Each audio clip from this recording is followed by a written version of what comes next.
Greetings, folks. Dan Mack here from the Shred Shack, here with Tom from Rise from Your Grave. Tom, say hello. Hi, everyone. Let's start this with the project itself. Between the previous album Rise and your forthcoming album Feast of the Eye, how much of this band is your doing? Almost all of it.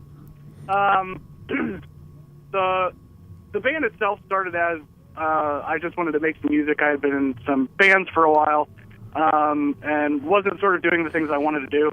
So I had some free time and some recording equipment, so I started putting some songs together. And so that's sort of how the whole thing got started. And this album in particular, I would say all of the music, all of the lyrics, the story, all of that stuff, that's all me. And the drums were done by a good friend of mine, Kevin Antonacci, who has been in some bands with me previously, and I was pretty happy with it. Right on. Now, you said you've been in bands in the past. Can you see yourself getting like a full band together to play these songs in a live setting and even possibly touring on them? It's definitely a possibility. We were putting some guys together to try to get a show going in February, but I'm a busy man, and so is our drummer Kevin, and I don't know how many people are out there in bands looking for drummers, but I can tell you that it's always the most difficult person to find. So Kevin's time is pretty taken up, so we were trying to get everybody's schedules working together, but that didn't seem to work out. But I would love to. It would be fantastic. Right on. I love doing shows. They're great. Okay. What decision or decisions led to the choice in the band's name? Oh God. So Dave Thompson, a friend of mine, and I had originally started working on songs together. Some of which the parts ended up getting used for Arise and things like that. But we had originally decided we were going to do a very, very almost knockoff version of the Misfits.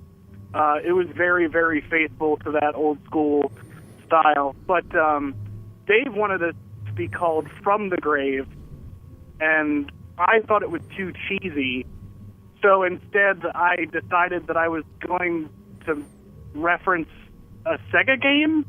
I don't know. It made sense at the time. I'm like, yeah, great, Rise from Your Grave. Like that old guy said at the beginning of Altered Beast. That makes sense, right? People will get that. Do you feel that anybody's gotten it? A couple of people. Okay. I whenever I try to, I've committed the mortal sin of Googling the band every now and again to see, where it comes up and things like that. And it does get confused for I think it's Mega Drive that has a cover of the song Rise from Your Grave from Altered Beast. So that happens quite a bit. Gotcha. So you're fighting for the #1 slot on Google at this point. Now, I know you do a lot of behind-the-scenes work for your YouTube gaming channel, The One Up Cup, which folks can find at youtube.com/user/The One Up Cup. How have you managed to balance Rise from Your Grave with doing that? Oh, God. Am I allowed to swear in this interview? Yes, that's fine. Okay. Pissing my wife off constantly. I work during the day. Sometimes I work during the evening because I'm a sound tech. So sometimes I'll be working a show one week. Sometimes I'll be working in the office some weeks. So there are weeks at a time where I'll be home during the day and nobody's here other than the cats who are trying to interrupt this interview. But so there's tons of time during the day where I'm here by myself. So I do a little editing, I finish a video, and then I come over and I work on a song for a little bit. And if I find myself getting stuck, I go back over and work on a video for a little bit and sort of spread myself out as thinly and as efficiently as possible without letting the whole thing fall apart. Gotcha. Now, the new album, The Feast of the Eye, comes out December 21st, digitally and physically, which is available for pre-order from Bandcamp right now. I believe it's risefromyourgrave.bandcamp.com. That is correct. And from what you told me, this is a conceptual piece. What can you tell us about the story of the album? It is. So I had originally written the song From the Depths on our first album, Arise, and it was sort of a very basic premise of this album. The basic summary of the plot is that a young woman goes to find an occult artifact with her father, and she ends up getting in a wreck on the sea and gets dragged into the ocean, into this cave, where she discovers that this artifact that she's looking for, it happens to be tied to this cult involving a large, great one-like monster, Cthulhu for some people. So it's tied all with that, and her adventures dealing with that, and her struggles to escape, and sort of how that all plays out, and finding her father, and finding the artifact, and how this all changes her life. Gotcha. Now, tell me about the recording of this this album, because you mentioned before that you had the time during the day and everything, but in listening to it, there's a lot more at play here, as far as sound-wise, and your narrations and whatnot. Like, there's a lot more going on around here. So, tell me about the recording process for the album. Sure. So there's 9 music tracks on the album, and if it was up to just putting 9 songs together in any random order, I think the album probably would have been finished in, let's see, it's December now. It probably would have been finished in September. But there's a lot of sound design elements in the album as well, and the narration, which took up a lot of time, just trying to create the spaces that I was looking for, in between songs or during narrations and things like that. I really wanted to not only have the narrations there for people to listen to understand the story elements, but to have the sound effects that matched up with everything, and so it sounded like it was in the right place, and all the little, like in all the cave scenes and stuff like that, there's little stones falling around or droplets of water and things like that.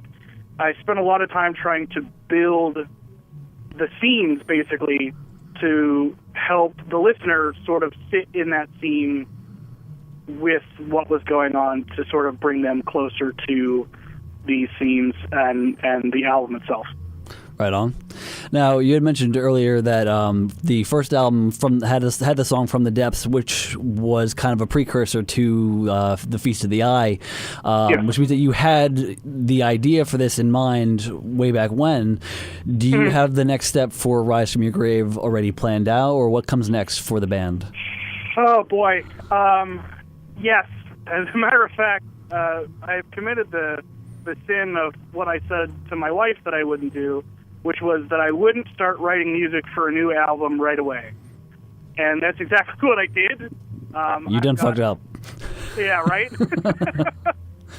I've got 2 songs started. One song is complete as far as guitars and bass and whatever programming, sequencing, anything like that with keys and stuff. All of that stuff is done for one song, so that's going to get passed off to Kevin here, and probably after the holiday here, I'll pass that off to him.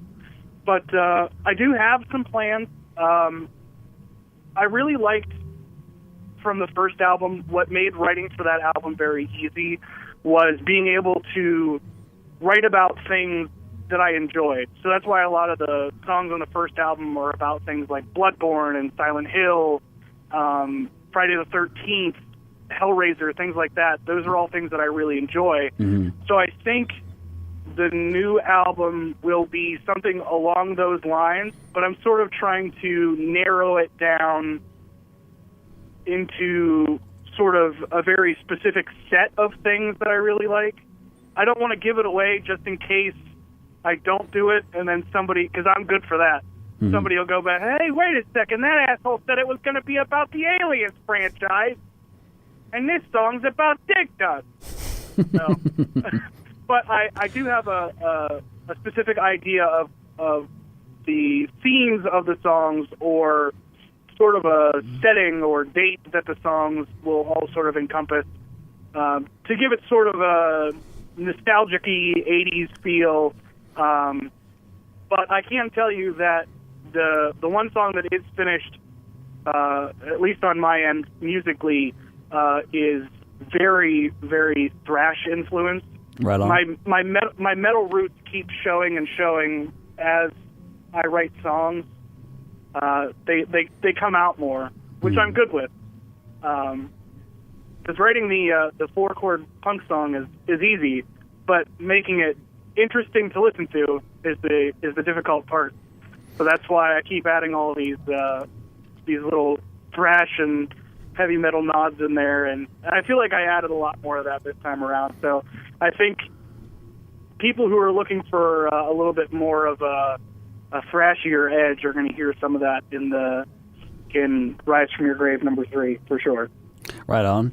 And in the meantime, as I said before, Feast of the Eye comes out December 21st, both on physical and digital versions. Tom, before we let you go, we are going to do the lightning round, where I ask you a series of questions, and you answer as quickly as possible. Okay. All right, you ready? As I'll ever be. All right, boxers or briefs? Boxers. Chicken or steak? Ooh, shit. Chicken. Coffee or tea? Tea. Waffles or pancakes? Waffle. Elvis Presley or the Beatles? Ooh, the Beatles. Black Sabbath. Do you prefer Dio singing or Ozzy? Dio.